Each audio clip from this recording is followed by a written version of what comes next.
Computer, initialize holosuite. Hello everyone, this is the Sci-Fi Feminist and a warm welcome back to the podcast. I hope that you had a good week that passed and that you are safe and healthy. I also hope that you enjoyed last week's episode, which was kind of a recap on one of my favorite Star Trek characters, which is Emperor Georgiou from Star Trek Discovery. Today I will be looking at something a little bit different. I'm going to look at witches and non-biological motherhood in fantasy film. And I think today, let me focus on Maleficent, and I'll do this in a series of 3 episodes. Maleficent, next week, let me do Miss Peregrine's Home for Peculiar Children. And the week after that, how about The House with the Clock in Its Walls? So if you're a fantasy fan, I'm taking a break from sci-fi, and today, gonna look at some fantasy film. Now, this is the new segment that I introduced, movie recommendation segment. This week, since we are talking about fantasy, let me recommend a fantasy film. My fantasy film recommendation is Pan's Labyrinth. If you haven't watched it already, it's an old film, but very interesting, visually quite stunning in some places. It's kind of freaky and weird, but it's an awesome movie and definitely one of my all-time fantasy favorites. So yes, watch Pan's Labyrinth then this week if you're looking for a movie to watch. All right, so without further ado, as usual, let me get into today's episode on Maleficent, motherhood, non-biological motherhood, and witches in fantasy film. Let's get into the episode.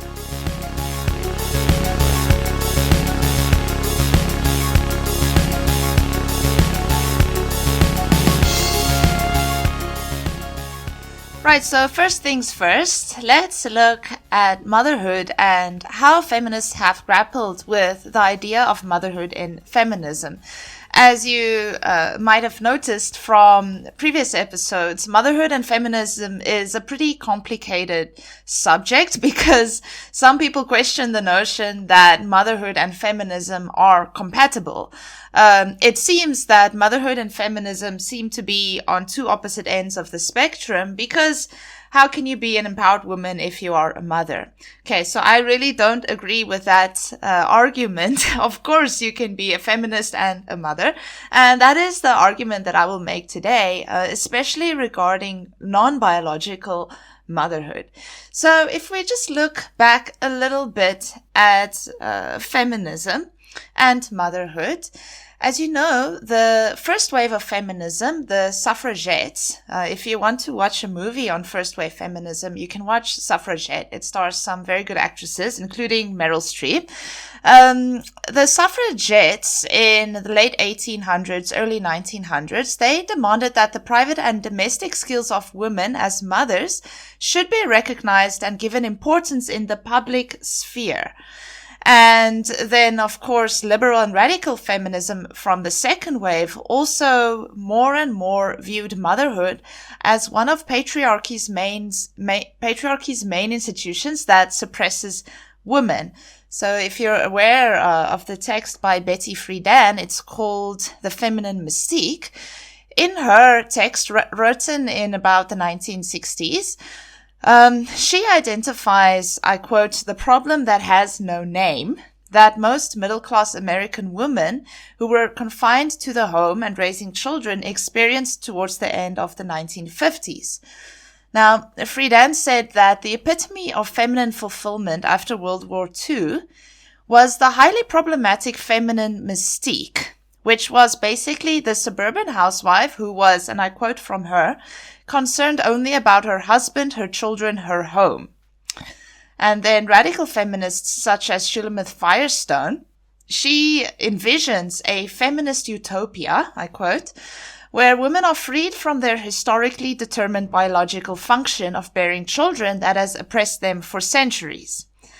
She says that the social and cultural structures such as the biological nuclear family and motherhood that have created division between the sexes need to be abolished. So these were some of the arguments made by early feminists. So this the first waivers and the second waivers.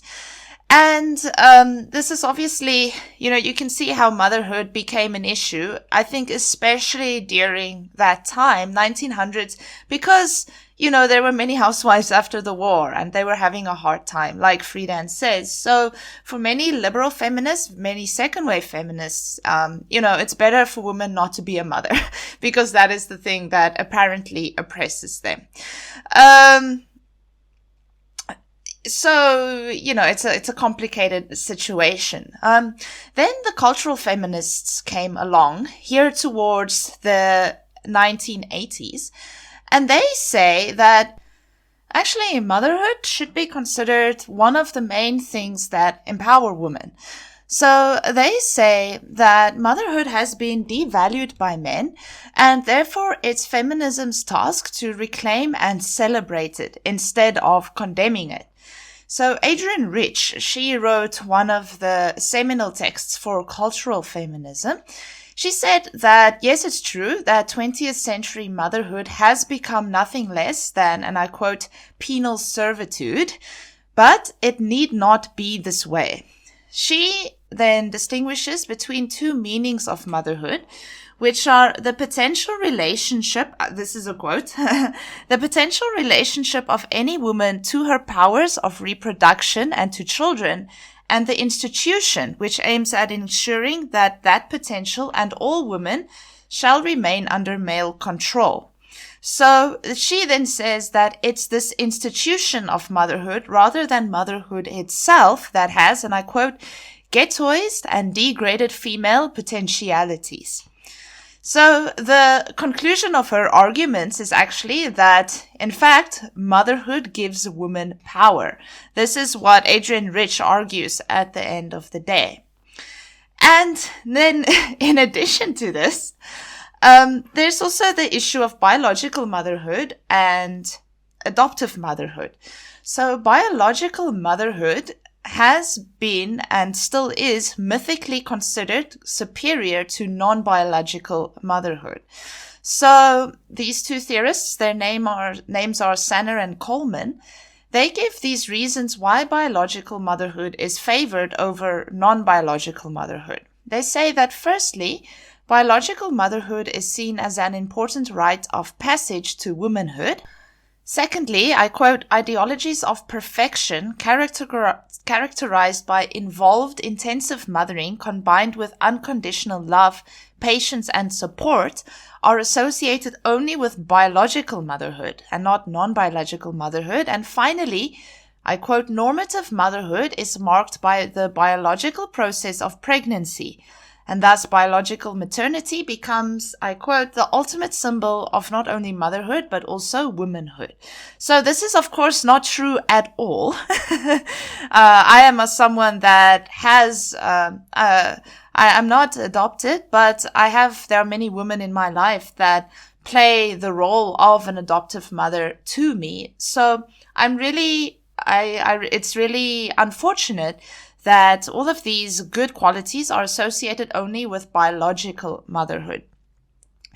But what I'm going to show you now for the rest of this episode, that actually in representations of witches, so I'm going to look specifically at Mary Poppins as a foundation for today, and then at Maleficent, these non-biological witches that are mothers, quotation marks, mothers to the children in the films actually provide a very empowering version of womanhood and femininity. So the idea that non-biological mothers are evil are definitely manifested in popular culture in representations of countless evil stepmothers or godmothers that are not associated with biological motherhood and who are often represented as wicked witches, such as the evil queen in Snow White, the depictions of Maleficent in the original Sleeping Beauty, now I can't think of any others. Evil stepmoms. In Disney especially, evil stepmothers are all over the place. So Often in children's stories, and especially in these early Disney films, the good human and biological mother of the protagonist, who is, and I quote, loving, nurturing, attentive, and often self-sacrificing, is often supplanted by the binary opposite of that, which is the evil adoptive mother or stepmother, who happens to be a witch in many cases. So I always find it quite funny that as soon, as it's an adoptive mother, she just has some magical powers. I watched a very interesting movie. It's called Snow White, A Tale of Terror. Now, I only watched that because I'm a very big Sigourney Weaver fan. So I watched it for the sake of, watching Sigourney Weaver. But in that movie, it presents quite an interesting take on this non-biological motherhood and witches. So in this movie, Lady Claudia Hoffman, who is played by Sigourney Weaver, she only becomes the evil stepmother and gains her magical powers after having a miscarriage. So before that, she's not actually evil. She's just a stepmom.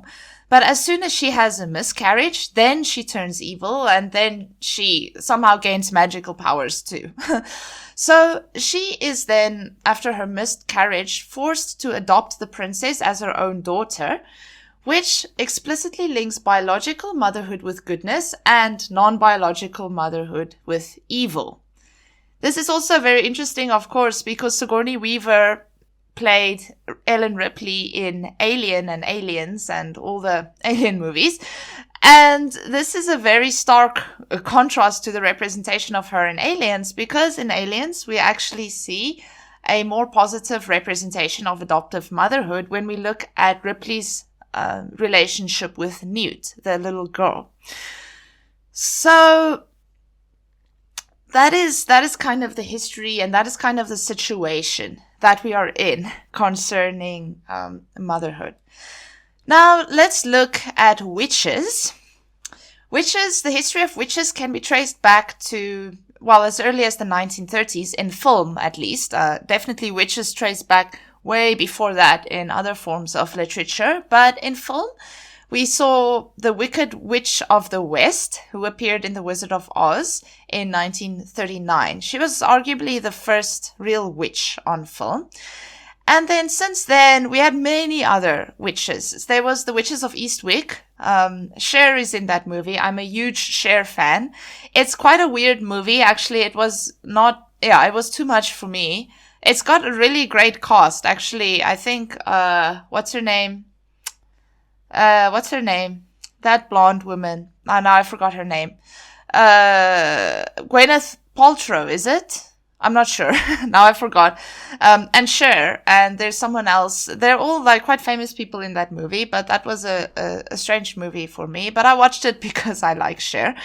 So sorry, I'm going off on a tangent. Other witches include the sisters from Practical Magic, Morgana from Camelot, Ridley from Beautiful Creatures, Melisandre from Game of Thrones, and then a few evil witches in the early Disney animations and films. So all of these witches are generally considered to be wicked and evil, and very interestingly, many of them are defined by their sexual prowess and their seductive powers rather than motherhood. So many of these witches are quite sexy, and they often use their sexuality to get what they want. So, as you can imagine, evil witches have been read as feminist characters in many instances because they embody powerful femininity free from male influence or ownership. They are self-defined rather than being defined in relation to others. And they also, get whatever they want. And interestingly, they use their sexuality to do that, and their magic. Then, if we look at some good witches, we see that many times the good witches are younger than the evil ones. The evil witches in pop culture, they're usually shown in their 40s or so, evil woman in her 40s, where good witches, we saw Hermione, of course, from Harry Potter. She's younger.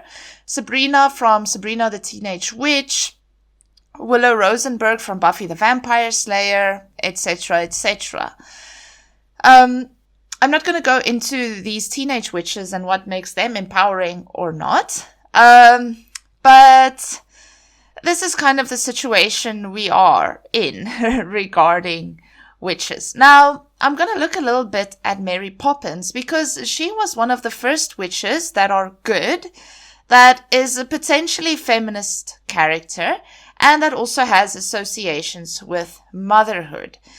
Now, of course, you know, the first Mary Poppins movie was released 1964 with Julie Andrews. I love Julie Andrews, and I listen to that Mary Poppins soundtrack at least once a week. I love Mary Poppins, especially the way Julie Andrews portrayed her. And then there was Mary Poppins Returns in 2018, which was played by Emily Blunt. So there's also Nanny McPhee. I didn't watch Nanny McPhee. I guess I preferred Mary Poppins. So yeah, let me talk about Mary Poppins instead of Nanny McPhee. So if we look at Mary Poppins, first of all, she's not defined by her sexuality, and actually her appearance is more conservative, like that of the good biological mothers of protagonists in children's literature.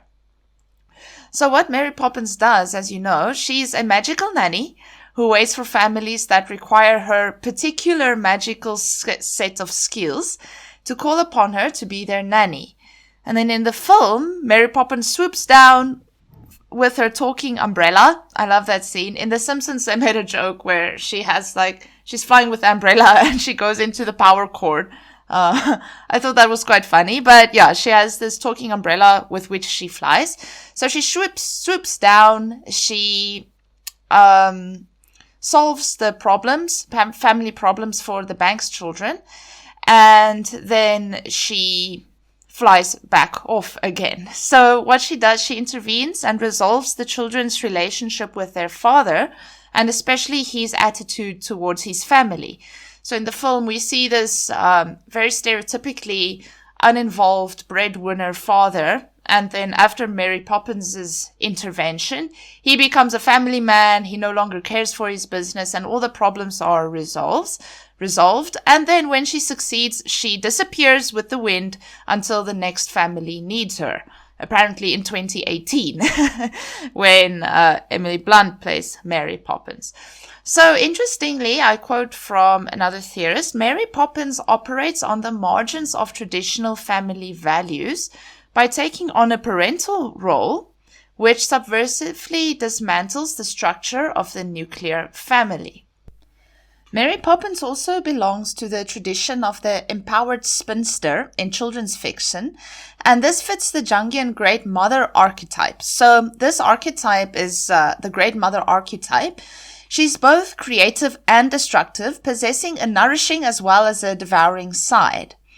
In Adrienne Rich's text on cultural feminism and motherhood, she actually traces the history of female goddess worship to the Great Mother archetype, who existed in gynocentric societies millennia ago that have women-centered social organizations. Now, for Adrienne Rich, the Great Mother, this is an alternative to the problematic institution of motherhood that subjugates women, and it can be found in an ancient pre-patriarchal society in which this institution did not exist at all.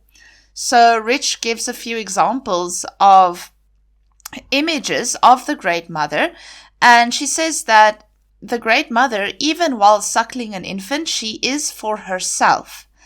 She also says that images of the pre-patriarchal goddess cults did one thing. They told women that power, awesomeness, and centrality were theirs by nature, not by privilege or miracle. The female was primary. Now, that was quoted from her text.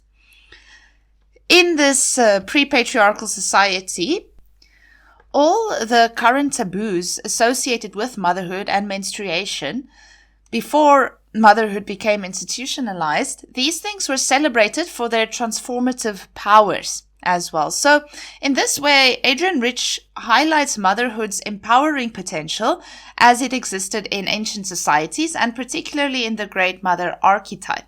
So in embodying this Great Mother archetype, Mary Poppins therefore also subverts the problematic notion of institutionalized motherhood. And then, also importantly, Mary Poppins is both a good witch and a good non-biological mother, which then challenges the assumed binary that, only bad witches can be feminists, and that bad witches are usually non-biological mothers. So in this way, Mary Poppins is quite transgressive.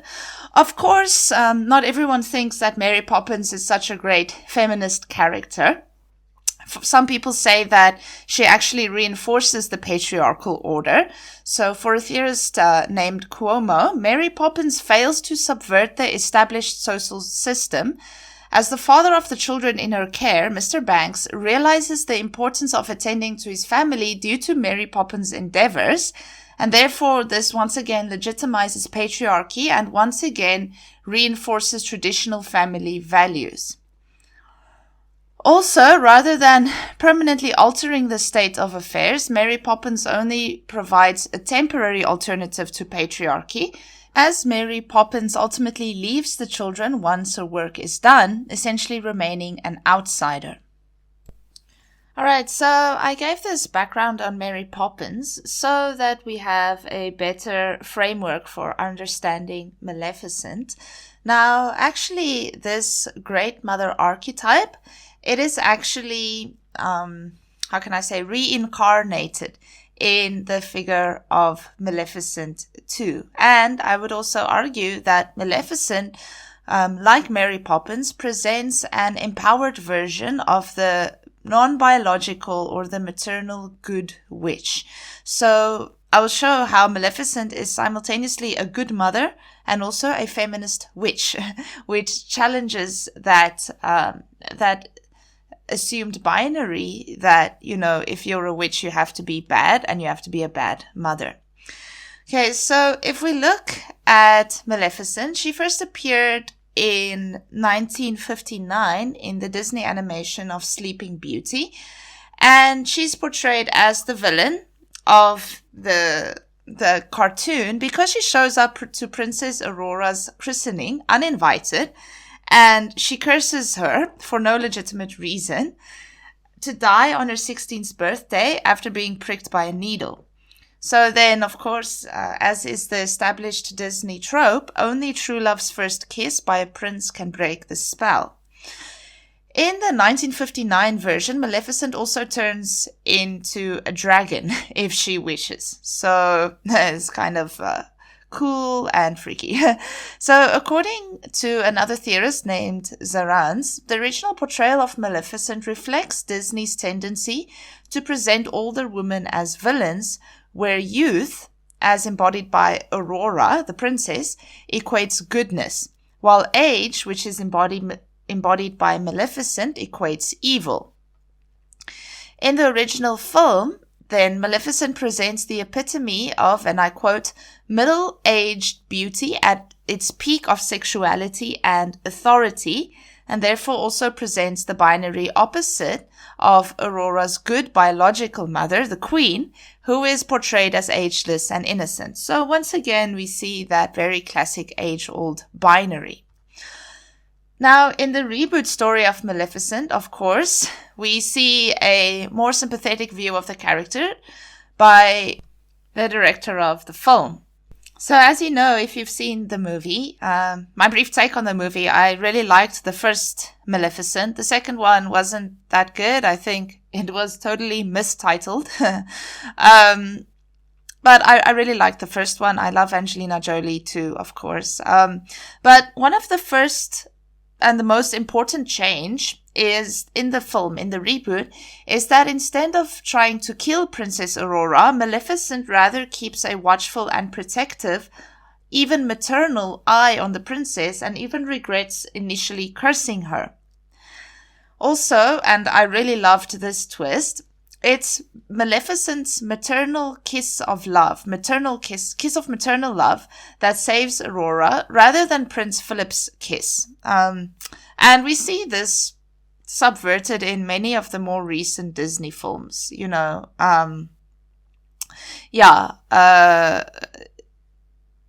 if we look at Moana, Frozen, Wreck-It Ralph, the whole prince thing has been done away with quite a bit. And in Maleficent we see this too. And then also it is women acting in solidarity and love that ultimately solves the problems caused by the patriarchal realm of man. And then, like I mentioned, the 2014 the sequel of the film in 2019 also further explores the maternal relationship between Maleficent and Aurora. Even though Prince Philip features in the sequel, the focus still remains on the struggles between Maleficent and Aurora and everything they overcome as mother and daughter. And then also we see, of course, Maleficent even acknowledges Aurora as her very own daughter, and Aurora acknowledges Maleficent not as her adoptive mother, but as her mother. And Aurora doesn't refer to her biological mother as her mother, but she refers to Maleficent as her mother. And of course, interestingly, Maleficent also displays all the characteristics of the good biological mother towards Princess Aurora, which are loving, nurturing, attentive, and also often self-sacrificing. So, for example, we see that Maleficent follows Aurora in the shadows from birth. She nurtures and feeds her when the three stupid fairies that are in charge of Aurora fail to do so. And Maleficent is also attentive to Aurora. She saves her from tumbling off a cliff as a toddler, and in an act of self-sacrifice, Maleficent is almost captured and killed after trying to get Prince Philip to Aurora, who she believes may break the curse she put on Aurora as a baby. And then I thought this was very significant. Maleficent ultimately tries to revoke the curse that she put on Aurora, which reveals that she has developed maternal feelings towards the princess, and she also even gives her a nickname, which is Beastie. I thought that was quite cute. Alright, so we see how Maleficent has changed, and we also see how she is now more equated, even though she's an adoptive mother, to all the characteristics of biological mothers. Okay, another important aspect of the 2014 Maleficent reboot is that she puts the curse on Princess Aurora because of the injustice she suffered at the hands of patriarchy, or man, which is represented by King Stefan. King Stefan's betrayal of Maleficent, and this is what another theorist has said, and I agree with this, it can also be read as rape because he takes advantage of her trust in him in order to remove her wings violently after drugging her with a sleeping potion so that he may prove his worth as successor to the throne. This approach to the villainess's motivations is then, of course, also very different from the original version. In the original version, Maleficent simply curses Aurora because she can, or because she wasn't invited to the christening. And we can also maybe say that because she was perhaps jealous of Aurora and her beauty and her youth, like many other evil witches, like Lady Claudia Hoffman in Snow White, A Tale of Terror also is. So now, Maleficent's motivation for acting evil is not due to jealousy towards the young and the ageless and beautiful princess, but rather because of the injustices she suffered at the hands of the patriarchal feudal system that rules the realms of the humans. Also, we see that Maleficent is not portrayed in terms of her sexuality, but rather in terms of her maternity, like Aurora's mother in the original animated film. And then, finally, while many dichotomies, still continue to exist in the film, the film isn't perfect, of course. Definitely the revised version of Maleficent presents a more nuanced idea of age, femininity, and motherhood, because she cannot be simplistically categorized into either a hero or a villain. I think it's her speech right at the end where she says something like, or is it at the beginning? I don't know. I haven't watched the movie in a while. Where she says, it's not a hero or a villain that saved the day, or, it's kind of a bit of both. I think it was something like that. Yeah, don't quote me on that. But she actually, it's what Princess Aurora says. She says that actually Maleficent is both a hero and a villain. And she's also a witch, which is a feminist, and also a good mother, like Mary Poppins. And I would argue that even more than what Mary Poppins achieves, owing to Maleficent's adoptive maternal relationship with Aurora, the worlds of humans and magical creatures unite, and then the state of affairs is altered permanently instead of just temporarily, like it is the case with Mary Poppins. So at the end of the day, it's maternity rather than the heterosexual love between Maleficent and King Stefan, or the love between Aurora and the prince that could have united the two worlds, which proves to be the answer to the war between the two realms. So it's motherhood and not love, or motherly love and not other love, romantic love. And this is the quality that ultimately redeems Maleficent, who has been villainized for decades. She was always the bad guy, and now she's redeemed as a hero because of her maternal qualities. Now, I've argued something similar about Emperor Philippa Georgiou in Star Trek Discovery 2, if you have listened to last week's episode. So it might be a trend, this thing too, using motherhood, and especially non-biological motherhood or adoptive motherhood, to kind of redeem these evil characters. So yeah, that is today's episode on witches, motherhood, and Maleficent. I hope that you enjoyed the discussion today, as always, and thank you for supporting the podcast, as always. I am on Instagram, Twitter, YouTube. I have a few t-shirts on sale, so head over to the link in my bio on Instagram or Twitter or wherever, and you can find anything there. You can also check out the blog. Many of these episodes, many of the content is on the blog too, if you want like a condensed version. So yes, thank you for supporting the Sci-Fi Feminist, and then I hope you have a wonderful week ahead.